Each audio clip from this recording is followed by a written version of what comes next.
Halo teman-teman, kembali lagi bersama saya di channel YouTube Hijau Refresh. Nah, di video kali ini saya ada bahan bonsai santigi ya teman-teman. Jadi ini adalah bahan hasil budidaya cangkok. Ini salah satu hasil cangkok yang paling tua ya teman-teman. Jadi sudah sebesar ini untuk batangnya. Dan untuk hari ini saya akan melakukan pengepresan terhadap bahan ini. Namun sebelumnya sudah saya cangkok beberapa ya teman-teman. Jadi sambil kita melakukan program, kita juga melakukan budidaya agar bahannya itu nambah lebih banyak lagi ya teman-teman. Jadi daripada kebuang sia-sia, lebih baik kita cangkok terlebih dahulu sebelum melakukan pengepresan. Oke, tanpa berlama-lama lagi, langsung saja kita simak videonya. Nah, jadi untuk pohon lebih jelasnya seperti ini ya teman-teman. Kita konsep bunjin ya.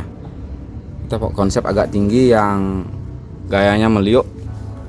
Namun di sini awalnya liukannya itu agak naik ya teman-teman, agak naik, terus ini naik. Dan karena untuk dahannya itu terlalu berat, jadi ini sampai turun seperti ini ya teman-teman. Mungkin nanti kita pikirkan untuk proses geraknya seperti apa ya teman-teman. Untuk saat ini kita melakukan panen cangkok dulu ya teman-teman. Jadi lumayan untuk nambah-nambah bahan, untuk nambah-nambah koleksi ya teman-teman. Dan sekaligus kita bisa menjaga agar bahan bonsai santigi itu tidak punah ya teman-teman. Salah satunya yaitu dengan cara budidaya.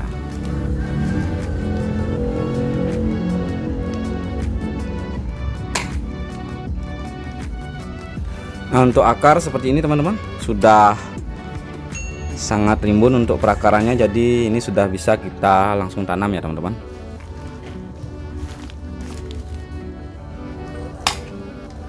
Oke, ini juga ini sudah lumayan ya. Untuk perakaran sudah lumayan. Jadi hari ini kita mendapatkan tambahan bahan 4 pohon ya teman-teman.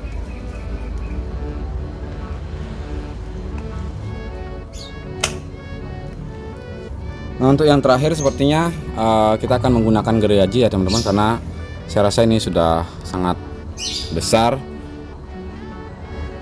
Dan untuk perakaran ini masih kurang sebenarnya. Cuman ini sudah bisa hidup kalau kita tanam ya teman-teman. Di sini sudah ada akar. Kita langsung potong di sini.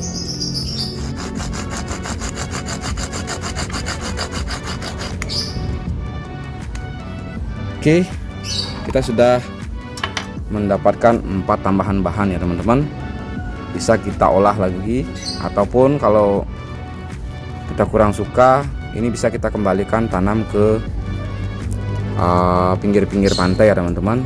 Jadi biarkan alam yang memelihara untuk menjadikan indah nantinya ya teman-teman. Oke, mungkin sebelumnya kita rapikan dulu ya teman-teman. Jadi beberapa tunas kita potong seperti ini. Ini tumbuh di area cekungan, jadi kita potong saja karena saya rasa tidak akan kita gunakan ya teman-teman. Ini juga terlalu ke pangkal, kita langsung potong saja.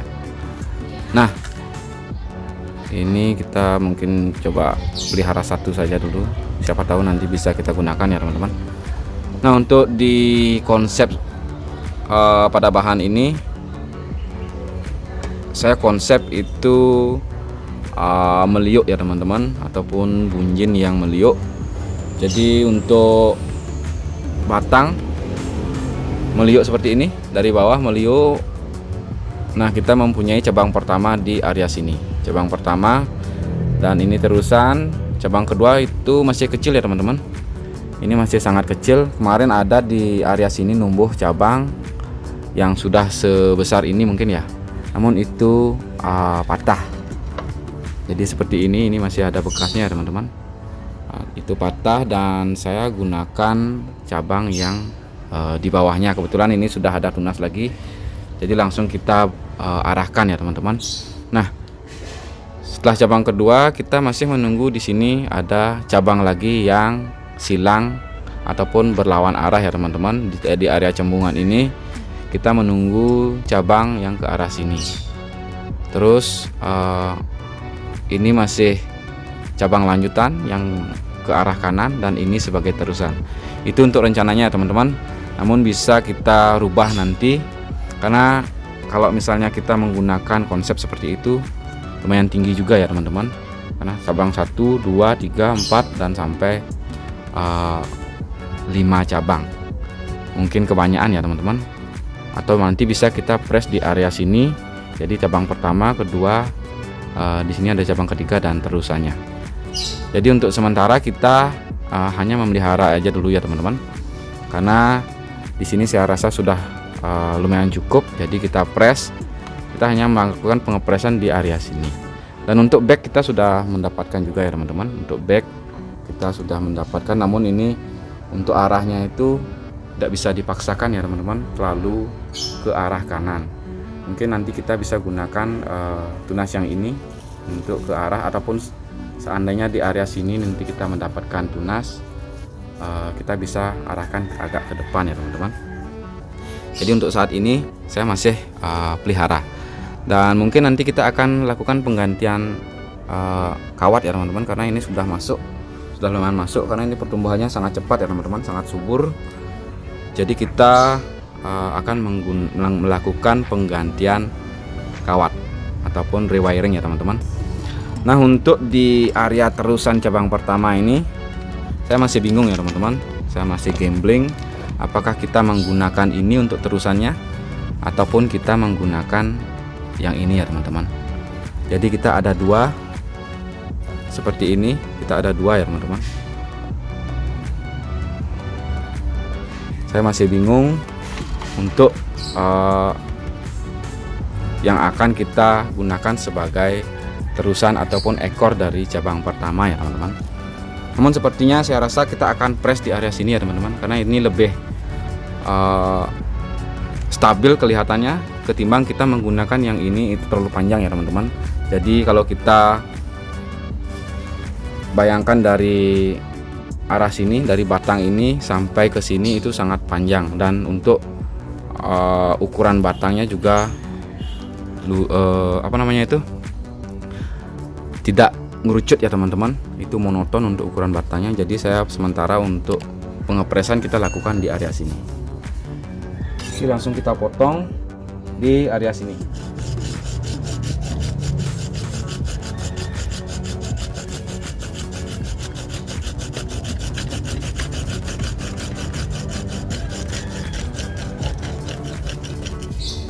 Oke, sudah ya teman-teman.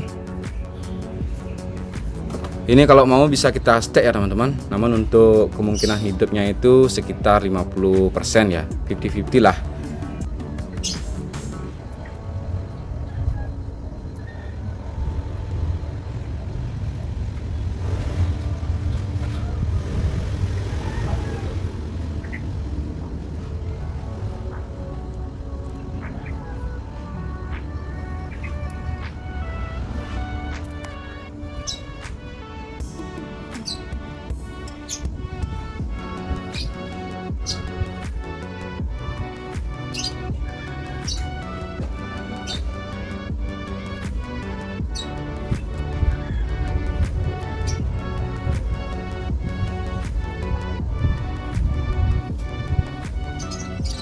Nah teman-teman, sepertinya kita akan press yang ini ya teman-teman, agar tidak terlalu berat juga. Mungkin nanti bisa kita sedikit arahkan. Kita langsung press di area sini, karena di sini sudah ada percabangan ya yang bisa mencari nutrisi nantinya. Kita langsung press saja agar tidak memakan banyak ruang, karena di sini juga untuk lahannya sangat terbatas ya teman-teman. Jadi kita maksimalkan lahan.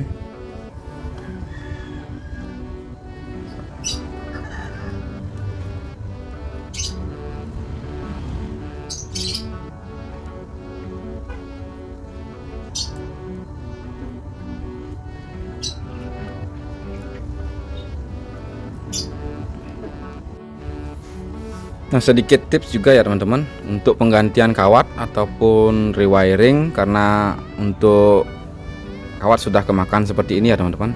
Jadi diusahakan jangan dilepas dulu kawat yang lama, kita kawati dulu dengan kawat yang baru agar tidak berubah arahnya ya teman-teman. Karena Kalau kita buka dulu kawat yang ini, otomatis ini sudah berat dan ini tipis, jadi untuk arahnya itu bisa berubah-ubah ya teman-teman. Jadi kalau kita sudah melakukan pengawatan kedua dan untuk arah sudah masih tetap ya teman-teman, jadi bisa kita buka lagi kawat yang lama ataupun kawat yang pertama ya teman-teman. Jadi kalau kita tidak buka ini dulu, kita juga bisa melakukan pengawatan di sela ini. Jadi jangan sampai kita melakukan pengawatan kedua di bekas kawat pertama yang sudah cekung seperti ini ya teman-teman. Jadi untuk pengembalian kambiumnya itu nanti akan lebih lama ya teman-teman. Jadi diusahakan untuk tidak melakukan pengawatan di tempat yang lama lagi. Jadi seperti itu sedikit tips juga buat teman-teman, kita sharing-sharing.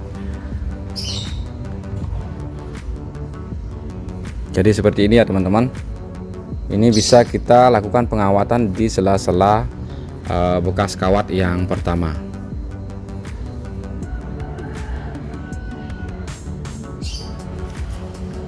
Masih terlihat amburadul ya teman-teman. Jadi ini masih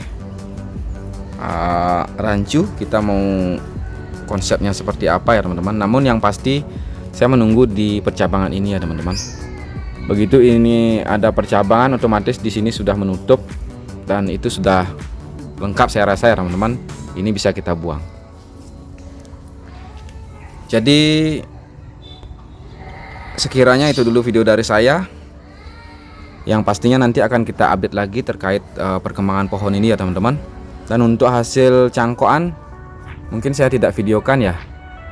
Kita akan update lagi setelah nanti cangkokan itu tumbuh subur ya teman-teman, ataupun nanti mungkin bisa kita videokan saat kita melakukan program lanjutan terhadap bahan cangkokan tersebut ya teman-teman. Oke, semoga video ini bermanfaat dan menginspirasi. Sampai jumpa di video-video berikutnya dan terima kasih.